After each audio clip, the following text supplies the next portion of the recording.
ನೋಡಿ, ಗರ್ಭಿಣಿಯರು ಈ ಪೈನಾಪಲ್ ಹಣ್ಣನ್ನು ತಿನ್ನೋದ್ರಿಂದ ಹೆಚ್ಚು ತೊಂದರೆಯಾಗುವ ಸಾಧ್ಯತೆ ಇರುತ್ತದೆ. ಯಾಕೆ ಅಂದರೆ ಈ ಪೈನಾಪಲ್ ಹಣ್ಣು ಇದೆಯಲ್ವಾ, ಇದು ಹೆಚ್ಚು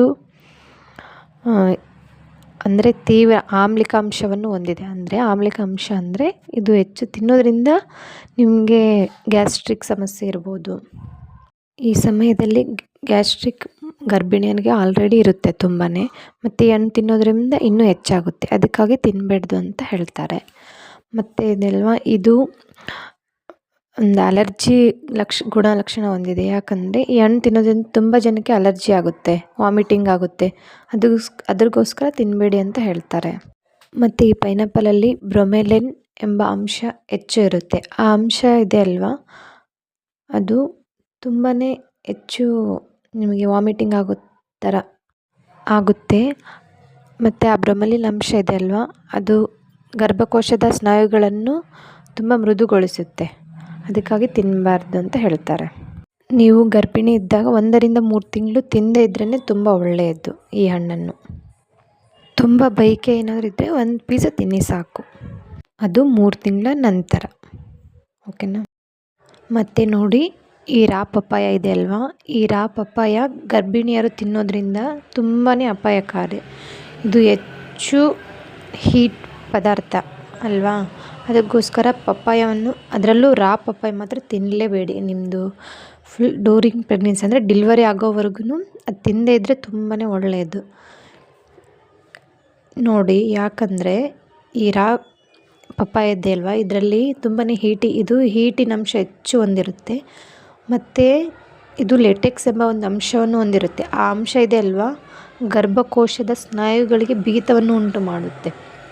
ಅದಕ್ಕೋಸ್ಕರ ಅದು ನಿಮಗೆ ನಿಮ್ಮ ಮಗು ಮೇಲೆ, ಅಂದರೆ ನೀವು ಪ್ರೆಗ್ನೆನ್ಸಿಲಿರುವಾಗ ಅದು ನಿಮ್ಮ ಮಗು ಮೇಲೆ ಹೆಚ್ಚು ಪರಿಣಾಮ ಬೀರ್ಬೋದು ತಿಂದರೆ. ಯಾಕಂದರೆ ಬ್ಲೀಡಿಂಗ್ ಆಗೋ ಚಾನ್ಸಸ್ ಇರುತ್ತೆ ಹೀಟ್ ಹೆಚ್ಚಾಗಿ. ಅದಕ್ಕೋಸ್ಕರ ತಿನ್ನದೇ ಇದ್ದರೆ ತುಂಬಾ ಒಳ್ಳೆಯದು ಅಲ್ವಾ. ಅದು ತಿನ್ನೋ ನಿಮಗೇನಾದರೂ ತುಂಬಾ ಆಸೆ ಇದ್ದರೆ ತಿನ್ನಲೇಬೇಕು ಪಪ್ಪಾಯ ಹಣ್ಣು, ಆ ಥರ ಏನಾದರೂ ಬಯಕೆ ಇದ್ದರೆ, ಬೇಕಿದ್ದರೆ ನೀವು ಹಣ್ಣಾಗಿರೋ ಪಪ್ಪಾಯ ಬೇಕಿದ್ದರೆ ನೀವು ತಿನ್ಬೋದು. ಅಂದರೆ ತುಂಬ ಬಯಕೆ ಇದೆ ಅಂದರೆ 3 ಮಂತ್ಸ್ ಕಂಪ್ಲೀಟಾಗಿ 5 ಇಲ್ಲ 6 to 9 ಮಂತ್ಸ್ ಇರುತ್ತಲ್ವ, ಆವಾಗ ಬೇಕಿದ್ದರೆ ನೀವು ಸ್ವಲ್ಪ ತುಂಬ ಹಣ್ಣಾಗಿರುತ್ತಲ್ವ ಪಪ್ಪಾಯ, ಅದನ್ನು 1 ಪೀಸ್ 2 ಪೀಸ್ ತಿಂದ್ರೂ ಒಳ್ಳೆಯದು. ಅದು ವಿಟಮಿನ್ ಹೆಚ್ಚು ಹೊಂದಿರುತ್ತೆ. ಆದರೆ ರಾ ಪಪ್ಪಾಯ ಮಾತ್ರ ಯಾವುದೇ ಕಾರಣಕ್ಕೂ ತಿನ್ನಬಾರ್ದು. ನೀವು 1 ಪೀಸ್ 2 ಪೀಸ್ ಹಣ್ಣು ತುಂಬ ಫುಲ್ ಹಣ್ಣಾಗಿರುತ್ತಲ್ವ, ಅದು ತಿಂದರೆ ಒಳ್ಳೆಯದು, ಏನು ತೊಂದರೆ ಇಲ್ಲ. ಜಾಸ್ತಿ ಹೆಚ್ಚು ತಿನ್ನೋಕ್ಕೆ ಹೋಗಬೇಡಿ. ನಿಮಗೆ ಇದರಲ್ಲಿ ಹೆಚ್ಚು ಆರೋಗ್ಯದ ಅಂಶಗಳು ಇದೆ, ಆದರೆ ರಾ ಪಪ್ಪಾಯ ತಿನ್ನಬಾರ್ದು. ಹಣ್ಣಾಗಿರೋದನ್ನೇ 1 ಪೀಸ್ 2 ಪೀಸ್ ತಿಂದೆ ನಿಮಗೆ ಬಯಕೆ ಇದ್ದರೆ ತಿನ್ನಿ, ಇಲ್ಲಾಂದರೆ ನಿಮ್ಮ ಡೆಲಿವರಿ ಆಗೋವರೆಗೂ ಅದು ಅವಾಯ್ಡ್ ಮಾಡಿದ್ರೂ ತೊಂದರೆ ಇಲ್ಲ. ಓಕೆನಾ. ನಂತರ ನೋಡಿ, ಗ್ರೇಪ್ಸ್ ಈ ಹಣ್ಣು ಅಂದರೆ ಬೇಸಿಗೆ ಏನಾದರೂ ಇದ್ದರೆ, ನೀವು ಪ್ರೆಗ್ನೆನ್ಸಿಯಲ್ಲಿ ಇರುವಾಗ ಬೇಸಿಗೆ ಏನಾದರೂ ಇದ್ದರೆ ಸ್ವಲ್ಪ ತಿನ್ನಿ. ಆದರೆ ಹೆಚ್ಚು ಹಣ್ಣಾಗಿರೋ ದ್ರಾಕ್ಷಿ ಇದ್ದರೆ ತಿಂದರೆ ಒಳ್ಳೆಯದು. ಈಗ ತುಂಬ ಕಾಯಿರೋದು ತಿಂದರೆ ಅದು ಹುಳಿ ಇರುತ್ತಲ್ವ, ಹುಳಿ ಅಂಶ ತಿಂದರೆ ನಿಮಗೆ ಮೊದಲಿಗೆ ವಾಮಿಟಿಂಗ್ ಸೆನ್ಸೇಷನ್ ಇರುತ್ತೆ, ಅಥವಾ ಹೆಚ್ಚು ಒಬ್ಬೊಬ್ರು ವಾಮಿಟಿಂಗ್ ಆಗದೇ ಇದ್ದರೆ ಅದು ತಿಂದರೆ ಏನು ಪರವಾಗಿಲ್ಲ. ವಾಮಿಟಿಂಗ್ ಇದ್ದರೆ ನೀವು ಹುಳಿ ತಿನ್ನದೇ ಇದ್ರೇ ಒಳ್ಳೆಯದು. ಹೆಚ್ಚು ದ್ರಾಕ್ಷಿ ಎಲ್ಲನೂ ಸ್ವೀಟ್ ಇರೋಲ್ಲ, ಕಾಯಿ ಇದ್ದರೆ ಅದು ತುಂಬ ಹುಳಿ ಇರುತ್ತೆ ಅಲ್ವಾ. ಸ್ವೀಟ್ ಇರುತ್ತೆ, ಸ್ವಲ್ಪ ಹಣ್ಣಾಗಿರೋದು ಸ್ವೀಟ್ ಇರೋದಿದ್ದರೆ ತಿನ್ನಿ. ನಿಮಗೆ ಬಯಕೆ ಇದ್ದರೆ ಸ್ವಲ್ಪ ತಿನ್ನಿ, ಹುಳಿ ಇರೋದು ತಿನ್ನಬೇಡಿ, ವಾಮಿಟಿಂಗ್ ಆಗುತ್ತೆ. ಓಕೆನಾ. ನಂತರ ನೋಡಿ, ಬೇಸಿಗೆಯಲ್ಲಾಗಿದ್ದರೆ ಈ ಹಣ್ಣು ತಿಂದರೆ ಸ್ವಲ್ಪ ಬಾಯಾರಿಕೆ ಕಡಿಮೆ ಆಗುತ್ತೆ, ನೀರಿನ ಅಂಶ ಹೆಚ್ಚಿರುತ್ತೆ ದ್ರಾಕ್ಷಿಯಲ್ಲಲ್ವ, ತಿಂದರೆ ಒಳ್ಳೆಯದು, ಆರೋಗ್ಯಕ್ಕೂ ಒಳ್ಳೆಯದೇ. ಹುಳಿ ಇರೋದನ್ನು ತಿನ್ನಬೇಡಿ ಅಷ್ಟೇ. ಇದರಲ್ಲೂ ಆರೋಗ್ಯದ ಅಂಶ ತುಂಬಾ ಇದೆ. ನೀವು ಸ್ವೀಟ್ ಇರೋದು ನೋಡಿಕೊಂಡು ತಿನ್ನಿ. ಮತ್ತು ಈ ಡೇಟ್ಸ್ ಫ್ರೂಟ್ ಇದೆ ಅಲ್ವಾ, ಇದು ನೋಡಿ ಹೆಚ್ಚು ಉಷ್ಣಾಂಶವನ್ನು ಹೊಂದಿದೆ. ಆದ್ದರಿಂದ ಇದನ್ನು ಪ್ರೆಗ್ನೆನ್ಸಿಯಲ್ಲಿ ತಿನ್ನಬಾರ್ದು ಅಂತ ತುಂಬ ಜನ ಹೇಳ್ತಾರೆ ಅಲ್ವಾ. ಯಾಕೆಂದರೆ ಇದು ಈಗ ಗರ್ಭಾವಸ್ಥೆಯಲ್ಲಿ ಶುಗರ್ ಬಂದಿರೋರಿಗೆ, ಅಂದರೆ ಗರ್ಭಾವಸ್ಥೆಯಲ್ಲಿ ಅಂದರೆ ನೀವು ಪ್ರೆಗ್ನೆಂಟ್ ಆದಮೇಲೆ ನಿಮಗೇನಾದರೂ ಶುಗರ್ ಬಂದಿದ್ದರೆ ಇದನ್ನು ತಿನ್ನಬಾರ್ದು. ಓಕೆನಾ. ಮತ್ತು ಇದೆ ಅಲ್ವಾ, ಇದು ಇದು ಅತಿ ಹೆಚ್ಚು ಉಷ್ಣ ಅಂಶ ಹೊಂದಿರೋದ್ರಿಂದ ನಿಮಗೆ ಬ್ಲೀಡಿಂಗ್ ಆಗುವ ಸಾಧ್ಯತೆ ಹೆಚ್ಚು ಇರುತ್ತೆ. ಅದಕ್ಕಾಗಿ ತಿನ್ನಬಾರ್ದು ಅಂತ ಹೇಳ್ತಾರೆ.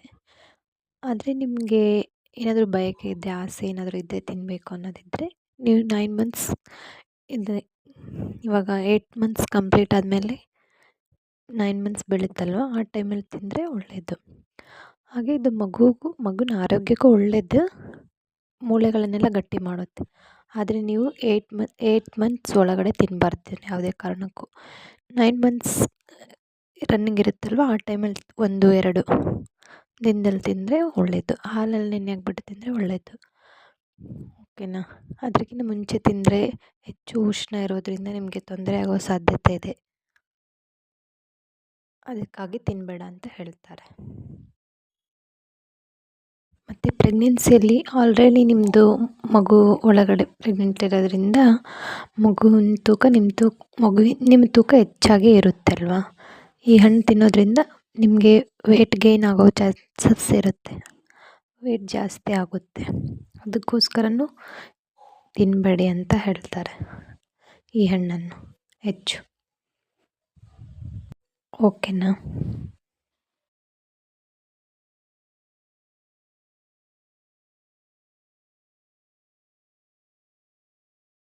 ಯಾರೆಲ್ಲ ನನ್ನ ಚಾನಲ್ಗೆ ಸಬ್ಸ್ಕ್ರೈಬ್ ಆಗಿಲ್ಲ ದಯವಿಟ್ಟು ಸಬ್ಸ್ಕ್ರೈಬ್ ಆಗಿ. Thank you all.